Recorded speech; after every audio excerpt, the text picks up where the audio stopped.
Vous voyez cela maintenant parce que quelque chose dans l'univers a décidé que le moment était venu. Ce n'était pas un déclic aléatoire, ce n'était pas de la curiosité, c'était un code vibratoire, car la formule révélée par Thoth ne se révèle que lorsque le spectateur est prêt. Et si vous êtes encore là, c'est que vous le ressentez déjà. Il se passe quelque chose d'étrange en vous, comme si tout ce qu'on vous a enseigné sur la réalité commençait à s'effondrer silencieusement. Vous avez remarqué que les coïncidences se sont multipliées. Le monde est devenu plus bruyant, mais en même temps plus vide. Et ce vide autrefois douloureux est maintenant palpitant. Vous ne savez peut-être pas encore comment l'expliquer, mais vous le sentez. Quelque chose arrive, quelque chose a déjà commencé, et il n'y a aucun moyen de revenir au personnage que vous avez incarné. Si quelque chose en vous vibre en ce moment, aimez-le. Je le ressentirai, je saurai que vous êtes connecté à cette fréquence. Et si vous vous sentez réellement partie prenante de cette énergie, pensez à vous abonner à la chaîne. C'est ainsi que vous nous soutenez dans la création de contenus qui nourrissent l'âme et éveillent la conscience. Entrer dans ce cercle n'est pas un simple geste, c'est un signe que vous vous souvenez de qui vous êtes. Thoth n'a pas laissé de manuel. Il a laissé un champ, une fréquence, qui ne s'active que chez ceux qui cessent de prétendre avoir le contrôle. Et c'est alors que l'univers commence à se plier à vous, mais seulement lorsque vous comprenez ce qui se passe réellement lorsque vous vous abandonnez. Pour faire bouger les cieux, commencez par vous-même, car l'univers est un reflet, non une réponse. Car tout cela ne prend sens que lorsque vous réalisez ce qui se passe réellement lorsque vous vous abandonnez. Et c'est là que quelque chose en vous se bloque. Parce qu'abandonner, c'est mal. C'est ressenti comme une faiblesse, comme un abandon. Depuis tout petit, on vous apprend que la vie exige force, concentration et maîtrise. On dit que seuls ceux qui dominent gagnent, que l'effort est le seul chemin vers le succès, que se laisser porter par le courant est réservé aux aveugles. Mais et si c'était précisément ce qui vous bloquait? Plus vous essayez de forcer les choses, plus elles vous échappent. Avez-vous remarqué que lorsque vous insistez pour contrôler chaque détail, lorsque vous tentez de prédire chaque résultat, lorsque vous travaillez dur pour que tout se passe bien, quelque chose tourne toujours mal. La fatigue s'accumule, l'anxiété vous ronge et la vie semble de plus en plus inaccessible. Ce n'est pas une coïncidence. C'est un symptôme, le reflet d'un esprit qui ne croit avoir de valeur que s'il a le contrôle. Mais l'univers ne fonctionne pas par la force. Il fonctionne par résonance. Et c'est là que commence le paradoxe que Thoth connaissait il y a des milliers d'années. Le véritable pouvoir n'est pas la domination, c'est l'alignement. L'eau ne déplace pas les montagnes par la force, elle les sculpte avec patience. Le soleil ne crie pas pour briller. Il existe tout simplement. Le flux de la nature n'a pas besoin d'être dicté par l'effort. Il se meut par la présence. L'univers possède sa propre intelligence et elle se révèle lorsqu'on cesse de chercher à le contrôler. Et c'est là ce que l'esprit linéaire ne peut saisir, car il ne croit qu'à ce qu'il peut mesurer, prédire, calculer. Et tout ce qui va au-delà, il le qualifie de chance ou de folie. Mais la vérité, c'est que vous avez déjà vécu cela. Ces moments où tout semblait couler de source, où les choses se mettaient en place d'elles-mêmes, où vous étiez au bon endroit, au bon moment, où vous rencontriez les bonnes personnes sans rien forcer, où les décisions semblaient venir à vous et les réponses sans effort. Ce n'était pas de la chance, c'était un alignement. C'était votre champ intérieur qui se synchronisait avec celui de l'univers. Et c'est parce que, l'espace d'un instant, vous avez cessé de vouloir tout contrôler. Vous avez lâché prise, vous avez fait confiance, vous vous êtes détendu, et dans cet espace, quelque chose de plus grand pourrait prendre le dessus. Mais cet état ne peut être forcé. Il n'arrive que lorsque vous cessez de résister, et c'est ce qui perturbe l'esprit habitué à tout conquérir par l'effort. Car dans ce cas, plus vous essayez, plus vous le bloquez. Le contrôle qui semblait autrefois une protection se révèle être une prison. La rigidité qui semblait être une concentration devient résistance. Et l'énergie qui devrait circuler s'épuise à tenter de maintenir une identité constamment en alerte. L'esprit qui veut tout contrôler ne cherche qu'à survivre. Mais l'esprit qui veut circuler est prêt à vivre. Et c'est précisément à ce moment-là que Thoth révèle quelque chose qui contredit tout ce que l'esprit moderne a appris sur le pouvoir. l'éveil de l'unité invisible. Pour lui, le véritable pouvoir n'était pas quelque chose à conquérir, mais quelque chose qui se révèle lorsqu'on cesse de se séparer du tout. Et c'est ici que nous commençons à voir ce qui passait autrefois inaperçu. L'univers n'est pas extérieur. Ce n'est pas quelque chose que l'on observe, que l'on manipule ou que l'on tente de comprendre. C'est le champ dont vous faites partie. Vous n'en faites pas partie. Vous l'êtes. Thoth a dit « L'homme est une étoile attachée au corps », non pas comme une métaphore poétique, mais pour rappeler que la conscience humaine est une émanation de la même source qui a créé les galaxies. Il y a en vous une étincelle qui vibre à la même fréquence que celle qui maintient l'équilibre du cosmos.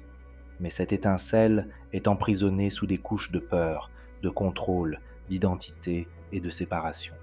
La prison n'a jamais été physique. Elle a toujours été perceptive.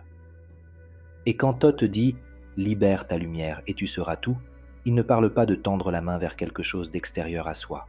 Il parle de se souvenir qu'il n'y a pas de frontière entre soi et la réalité. La séparation entre sujet et objet, entre soi et autrui, entre ceci est à moi et ceci est extérieur. Tout cela est une illusion de l'esprit fragmenté, car dans la structure vibratoire originelle, tout fonctionne comme un seul organisme. C'est là que l'enseignement de Thoth intervient comme une clé vibratoire. Thoth ne lutte contre rien. Il ne demande rien, ne force rien, n'impose rien. Pourtant, il fait bouger tout. C'est dans l'eau qui coule sans résistance, dans le vent qui serpente autour des montagnes, dans le son qui emplit le silence. Cette force invisible qui nourrit, relie et organise tout sans jamais se manifester est la même force qui vibre en vous lorsque vous cessez de chercher à être unique et que vous vous autorisez simplement à être. Et en cet être, vous devenez tout. Vous le ressentez dans les choses les plus simples. Lorsque vous êtes pleinement présent dans une conversation, vous sentez le temps changer. Lorsque vous marchez lentement, quelque chose autour de vous semble plus vivant. Lorsque vous cessez de chercher à comprendre et à observer avec tout votre corps, une unité silencieuse commence à se révéler. C'est le tout qui murmure. Vous n'avez jamais été dehors. Vous avez simplement cru que vous existiez. Cet état ne peut être obtenu par des techniques. Il n'est pas le fruit d'efforts ou d'études. On y accède par la confiance. Vous faites confiance à l'autre comme s'il faisait partie de vous. Vous faites confiance à l'univers comme à un miroir. Et surtout, vous faites confiance au vide comme à l'intelligence. L'univers n'a pas besoin d'être constamment rempli. Il se manifeste parfois par le silence, une pause, un espace. Et c'est dans cet espace que la lumière peut passer. Mais on ne le comprend que lorsqu'on ressent ce qui se passe réellement. À l'instant même où l'on cesse d'essayer de décider, car c'est là, à cet instant précis, qu'apparaît une clarté qui ne vient pas du mental. Et c'est ici que Thoth nous livre l'une des clés les plus subversives de toute sa sagesse. L'impulsion de décider qui transforme véritablement votre vie ne vient jamais de vous. Avez-vous remarqué que les décisions les plus importantes de votre vie ont rarement été prises après une longue analyse rationnelle ? Elles sont venues comme une secousse, comme un frisson d'estomac transformé en courage, comme un « non » sorti de votre bouche avant même que vous ayez pu réfléchir, comme un « oui » qui vous a traversé sans explication. C'est un mouvement qui vient d'un endroit plus profond, d'un endroit où la pensée n'est pas encore arrivée. Mais l'esprit n'accepte pas cela facilement. Il veut être le centre, il veut tout expliquer, il veut la certitude, le contrôle, la prévisibilité. C'est pourquoi il crée des simulations, fait semblant de décider, fait semblant de choisir. Il dresse des listes, calcule, évalue les risques. Mais au fond, il essaie simplement de ne pas se sentir en insécurité. Thoth le savait. Il ne voyait pas l'esprit comme un ennemi. Il le voyait comme un outil, un miroir poli, utile mais peu judicieux, le reflet de ce qui a déjà été traité et non de ce qui est encore en train de naître.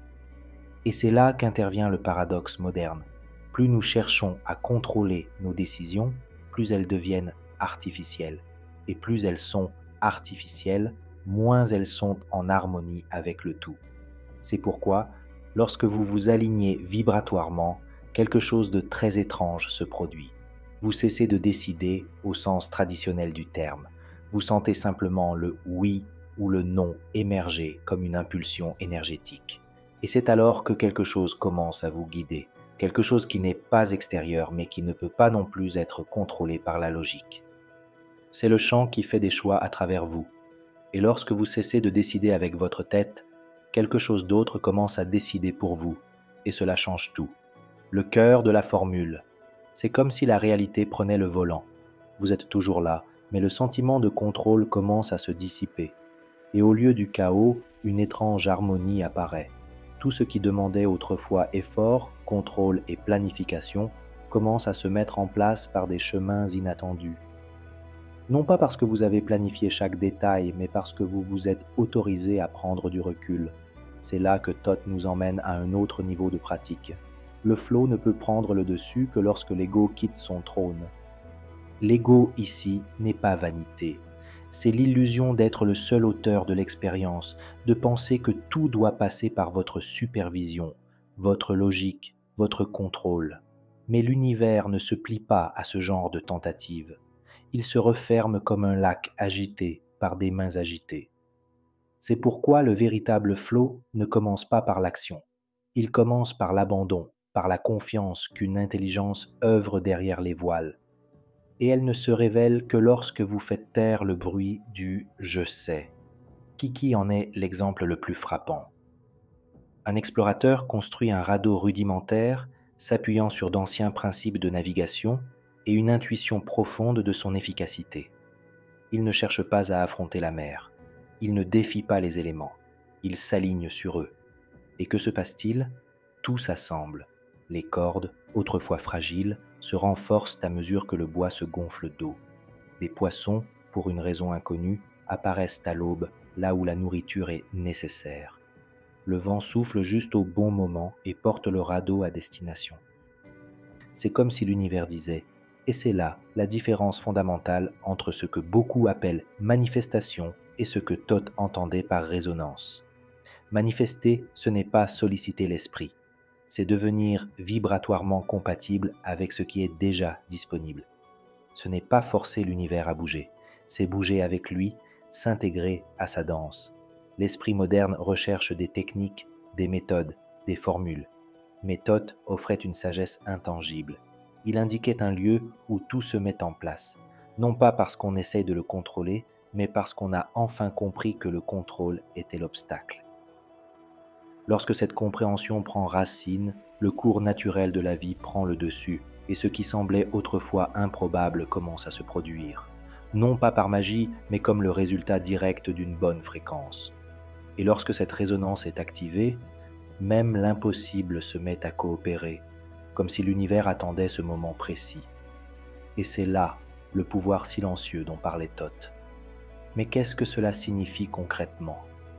Comment quelqu'un qui a apparemment abandonné peut-il enfin accéder à ce qu'il a toujours recherché ? C'est là que l'esprit se met à hurler, car tout en lui a été entraîné à croire que le succès vient de l'effort, du mérite et de la maîtrise. Mais Thoth ne parlait pas d'effort, il ne parlait pas de mérite, et encore moins de contrôle. Il parlait de vibration. Or, cette vibration ne se produit pas lorsqu'on essaie, elle se produit lorsqu'on s'arrête.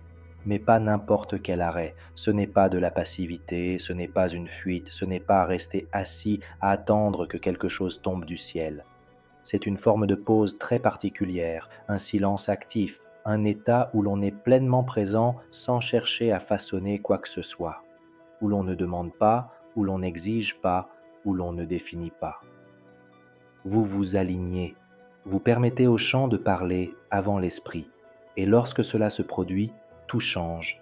Thoth n'a jamais qualifié cela de technique, ni de rituel, et ce fut peut-être la plus grande erreur de ceux qui tentèrent plus tard de traduire ses enseignements. Car ce qu'il faisait aux initiés ne pouvait être enseigné comme une méthode. Il n'enseignait pas, il éveillait. Et ce qu'il éveillait ne pouvait être décrit par des mots. C'était une clé qui ne tournait que lorsque le disciple, l'espace d'un instant, cessait d'essayer d'être quelqu'un. Lorsqu'il cessait d'essayer d'être Dieu, d'être un enseignant, d'être sage, et c'est tout simplement ce que presque personne ne comprend. Le pouvoir de Thoth ne résidait pas dans ses actions, Il résidait dans l'état de conscience dans lequel il se plaçait, et cet état n'était pas celui d'un être supérieur cherchant à contrôler le monde. C'était celui d'un être vidé de lui-même, complètement connecté à tout. Dans ce vide, une présence surgit si intense, si vivante, que la réalité autour de lui commença à se réorganiser, non pas par ordre, mais par cohérence vibratoire. Et vous l'avez vu se produire.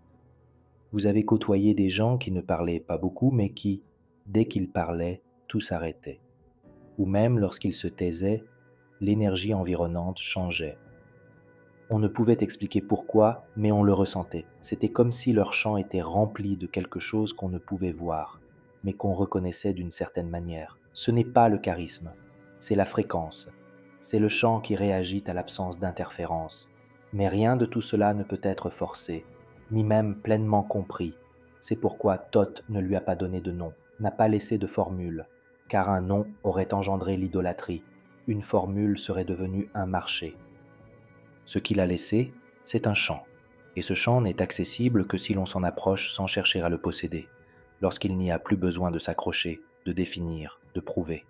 C'est seulement alors, lorsque tout ce à quoi on s'accrochait s'effondre, que le véritable pouvoir apparaît, la dissolution du soi défensif, et lorsque cela se produit, une partie de soi panique, car l'ego, si habitué à se protéger constamment, commence à perdre le contrôle. Et lorsque ce contrôle s'échappe, la peur apparaît. Pas une peur ordinaire, mais une peur plus profonde et sans nom, la peur de disparaître. C'est le dernier bouclier, la couche la plus épaisse entre vous et la source. Et c'est pourquoi beaucoup abandonnent juste au moment de traverser. Car suivre le courant exige de sacrifier quelque chose que la plupart des gens valorisent encore trop, leur image de soi.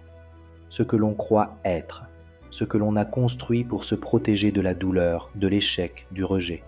Tout cela commence à se dissoudre. Mais Thoth a dit, le champ ne circule pas là où il y a de la tension. Il ne se manifeste que là où il y a de l'espace. Imaginez un corps tendu qui tente de recevoir une vague. La vague frappe et rebondit. Imaginez maintenant un corps détendu, ouvert, abandonné. L'onde pénètre, circule, se déplace, se transforme. Ce qui change, ce n'est pas l'onde elle-même, c'est l'état de celui qui la reçoit. Et c'est pourquoi la défense vous affaiblit. Car lorsque vous construisez des murs, vous ne bloquez pas seulement ce qui menace, vous bloquez tout. Vous bloquez la guérison, vous bloquez l'intuition, vous bloquez le soutien que l'univers tente de vous offrir. Vous continuez à tourner dans votre champ mental, essayant de prédire ce qui pourrait mal tourner, d'anticiper la douleur, et dans cette rotation, vous vous éloignez de plus en plus de la vibration du tout.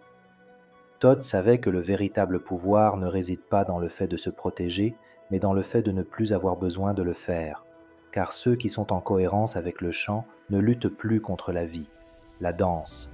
Et cette danse exige la vulnérabilité, non pas la faiblesse, mais une vulnérabilité consciente, une ouverture, une permission, un état dans lequel ce qui a toujours besoin d'avoir raison, d'être fort, de contrôler, commence à se dissoudre, et lorsque cela se produit, quelque chose de nouveau commence. Car ce qui se défendait n'était qu'un filtre, un bruit, un champ fragmenté. En se dissolvant, il laisse place à ce qui a toujours été en dessous. Un être qui n'a pas besoin de prouver quoi que ce soit, qui ne réagit pas, qui rayonne simplement. Un être vibratoire qui ne vit plus pour survivre, mais pour briller. Vous l'avez déjà ressenti, ne serait-ce que quelques secondes, dans ces moments où tout est calme sans raison. Quand vous regardez le ciel et que, l'espace d'un instant, vous ne cherchez plus à comprendre quoi que ce soit. Quand quelque chose vous fait mal, mais qu'il n'y a aucune résistance. Quand vous êtes avec quelqu'un et que vous ne cherchez pas à apparaître. Vous êtes simplement là, entier, présent, sans défense, sans armure, juste une vibration. C'est l'état qui vous réintègre à la source, car il ne sépare pas, il ne divise pas, il dissout l'illusion de la séparation. Vous cessez d'être une bulle solitaire essayant de contrôler l'océan. Vous devenez l'océan. Et alors, nul besoin de vous défendre. Car vous comprenez par expérience directe que rien de réel ne peut être perdu. Rien d'essentiel n'a besoin d'être protégé. Ce qui est réel ne se brise pas. L'essentiel ne se cache pas. Et lorsque cela disparaît, ce qui apparaît à sa place est intangible. Il commence à influencer la réalité, mais pas par la force, ni par la domination. Il l'influence par sa cohérence. Et nous abordons ici un point que presque personne n'aborde en matière de spiritualité. Thoth ne parlait pas seulement d'âme, d'énergie ou de mondes invisibles. Il parlait de système, de structure, de la façon dont le fondement vibratoire d'une personne peut modifier l'organisation de tout ce qui l'entoure, y compris la société. Car la confiance est politique. Et c'est peut-être le plus grand changement de paradigme à ce jour. La confiance, vécue comme un état vibratoire, ne transforme pas seulement votre monde intérieur. Elle déstabilise tout ce qui a été construit sur la peur, le contrôle, la centralisation. Et Thoth le savait. Il disait que tout système fondé sur l'imposition est voué à l'effondrement, car il se déconnecte de l'intelligence organique de la vie. La nature n'a jamais fonctionné sous contrôle central, ni le corps humain, ni les planètes. Le cœur ne commande pas au foie. Le soleil ne donne pas d'ordre à la lune. L'intelligence de chaque partie circule de manière autonome, tout en étant interconnectée. C'est le principe de la décentralisation vivante, un système où chaque partie est responsable d'elle-même, mais agit en résonance avec l'ensemble. C'est la confiance à l'état pur, c'est la cohérence collective. Et c'est précisément pourquoi, lorsqu'une personne commence à vibrer en confiance profonde, elle modifie son champ d'action. Elle réorganise des structures invisibles, elle perturbe les anciens schémas, et ce, non pas parce qu'elle cherche à changer le monde, mais parce qu'elle y est devenue une nouvelle fréquence. Tout comme une seule cellule saine peut régénérer un tissu entier. Tout comme une nouvelle vibration, même minime, peut faire s'effondrer un système fondé sur la peur. Et c'est aussi cela la révolution, non pas celle qui se bat, hurle ou détruit, mais celle qui vibre si différemment que l'ancien ne sait tout simplement pas comment réagir. Ce qui repose sur la peur ne peut comprendre celui qui ne se défend pas. Ce qui repose sur le commandement ne sait pas quoi faire de celui qui agit en synchronicité. Concrètement, cela signifie que votre état de présence a plus d'impact que n'importe quel discours, qu'une communauté fonctionne mieux lorsque chacun est en harmonie avec l'ensemble, plutôt que lorsque chacun suit une règle imposée, qu'une famille s'équilibre davantage par une écoute sincère que par une hiérarchie rigide. Ce n'est pas de l'idéalisme, c'est de la biologie, c'est de la physique, c'est du véritable hermétisme.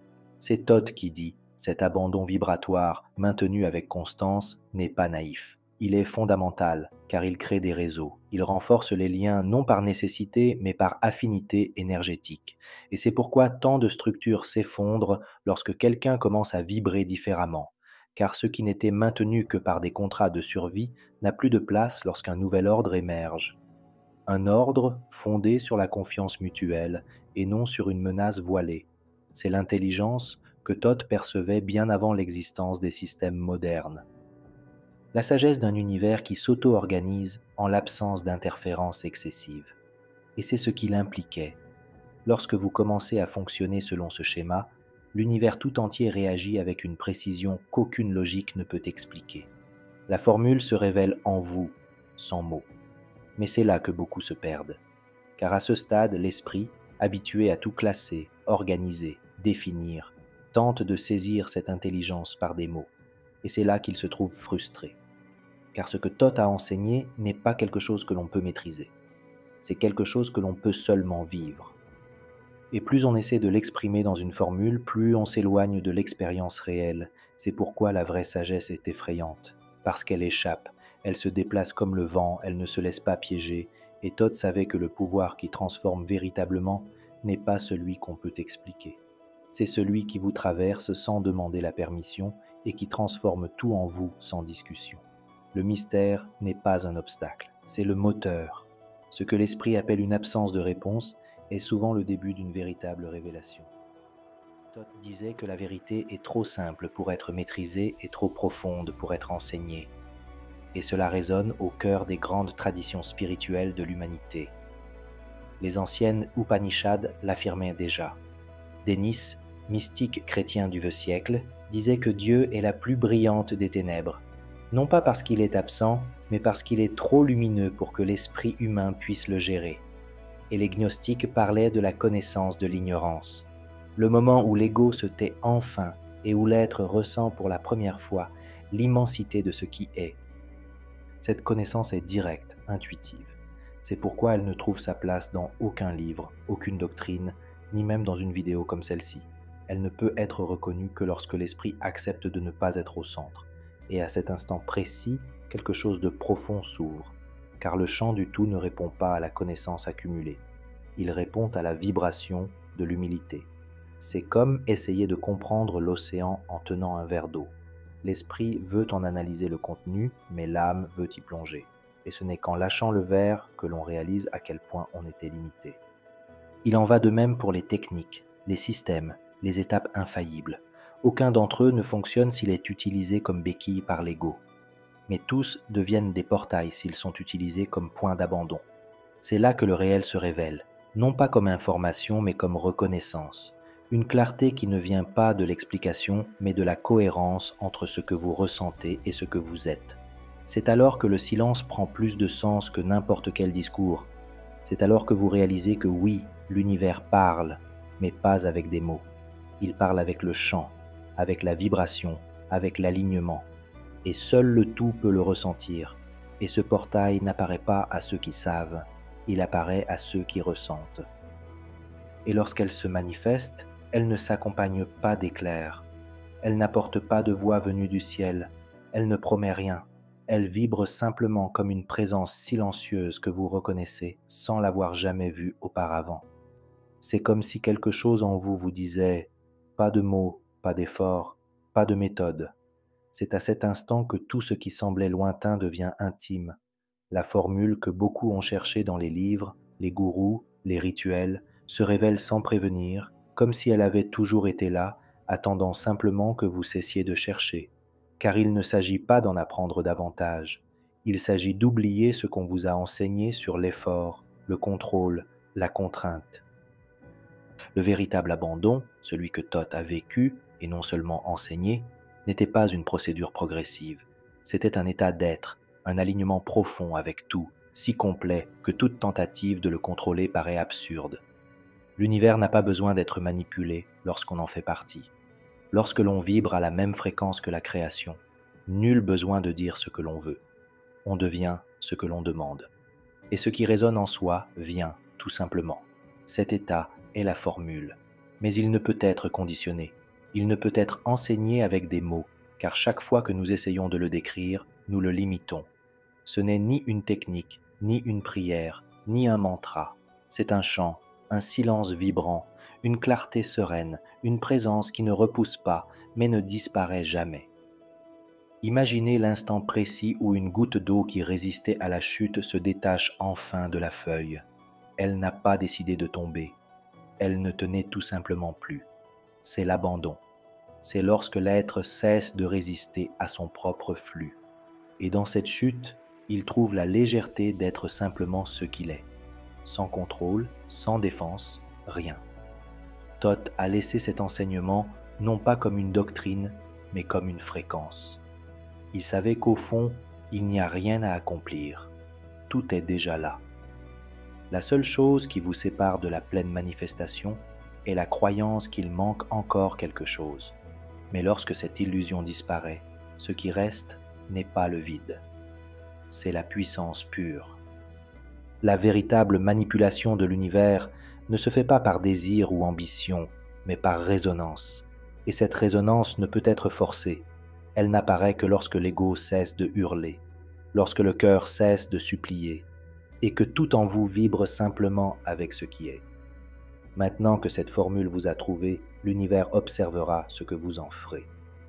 Si ce message a touché une part profonde de vous, laissez un « j'aime » et écrivez « résonance » dans les commentaires. C'est la clé vibrante qui unit ceux qui ont véritablement ressenti. Abonnez-vous à la chaîne si ce n'est pas déjà fait et entrez dans cet espace de vérité et de transformation continue. Je vous souhaite de trouver ce point précis où vous cesserez de vous retenir et commencerez enfin à vous laisser porter. Puissiez-vous vous reconnaître à chaque instant comme faisant partie du tout. Avec une immense gratitude pour votre présence, je vous embrasse profondément. Nous nous retrouverons au prochain battement du cœur cosmique.